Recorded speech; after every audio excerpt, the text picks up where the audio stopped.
If you haven't watched part 1 of this video yet, I'll put a link in the description. Otherwise, let's dive right in. Take note of this retaining lip. It might be obvious to some, but just make sure to slide the new battery under this lip.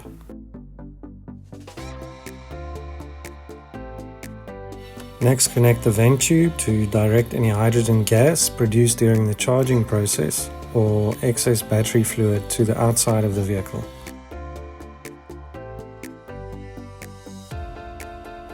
Now we'll start connecting everything in the reverse order that we disconnected them.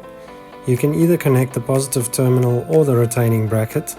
I like to fit the retaining bracket first in case I need to move the battery around a bit.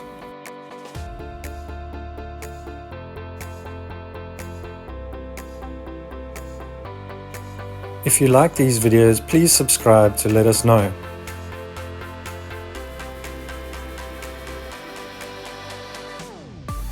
It's worth mentioning to fit the positive terminal, and before tightening the nut, clip the metal plates onto the battery first.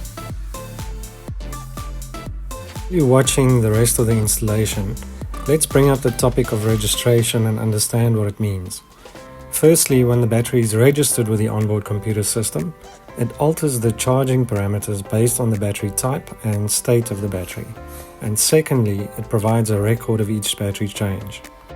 Now, I can confirm that different battery types, flooded versus AGM, have different charging parameters, so it is beneficial to fit the same type and size when replacing the battery, but I can also confirm that the previous battery that was installed in this vehicle 4 years and 10 months earlier wasn't registered. Perhaps you've never heard of battery registration before, or maybe you just want to know if it's necessary. So in conclusion, when it comes to registration, perhaps these 2 questions can help you.